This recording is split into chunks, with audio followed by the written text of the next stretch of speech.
L'Afrique n'a pas besoin de pitié. L'Afrique a besoin de justice. Camarades, frères et sœurs d'Afrique et de la diaspora, je ne suis pas venu ici pour quémander. Je ne suis pas venu supplier. Je suis venu dire des vérités simples, mais qu'on ne veut pas entendre. Des vérités que le colon refuse d'écouter, même s'il les connaît. Des vérités qui font peur, car elles réveillent les consciences. Nous sommes riches, oui, immensément riches. Et pourtant, nous vivons comme des mendiants sur nos propres terres. Le sol d'Afrique regorge d'or, d'uranium, de coltan, de cacao, de pétrole. Mais le peuple, lui, mange à peine une fois par jour. Nos enfants marchent en pieds nus pendant que les multinationales roulent en 4x4 climatisés sur des routes que nos paysans n'emprunteront jamais. Où est la justice dans ce monde qui prétend nous aider pendant qu'il nous pille? On nous parle de développement. Mais quel développement? Celui dicté depuis Paris, Londres ou Washington.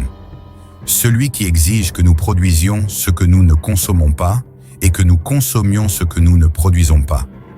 Camarades, nous ne voulons plus de cette charité déguisée en coopération.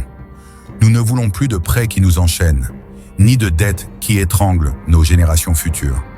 La dette, c'est la reconquête organisée de l'Afrique par les moyens financiers. C'est une guerre moderne. Une guerre plus subtile, mais tout aussi meurtrière. Le vrai développement de l'Afrique, c'est l'autosuffisance. C'est que chaque paysan africain puisse manger à sa faim de ce qu'il cultive. C'est que nos enfants puissent apprendre à lire et à écrire dans leur langue maternelle, avant qu'on ne leur bourre le crâne de philosophie venue d'ailleurs. C'est que nos femmes, épines dorsales de nos sociétés, soient libérées de l'exploitation, de la soumission, de la misère. Le développement ne sera rien sans la libération de la femme africaine. Nous devons produire africain, consommer africain, penser africain. Non par rejet de l'autre, mais par fierté de nous-mêmes. Nous ne pouvons pas continuer à copier un modèle qui ne nous appartient pas. Il est temps de créer le nôtre, de construire un développement enraciné, populaire, solidaire et juste. À ceux qui nous prennent pour des enfants incapables, nous disons « Nous ne sommes pas en retard, nous avons été retenus ».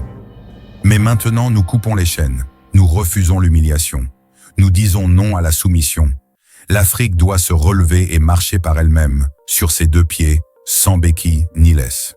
Camarades, ce combat sera long. Il demandera du courage, du sacrifice, de la discipline. Mais nous devons le mener, pour nos ancêtres déportés, pour nos enfants à naître et pour notre dignité.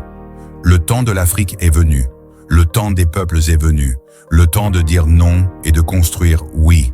Vive une Afrique libre et unie, vive la révolution des consciences, vive les peuples debout.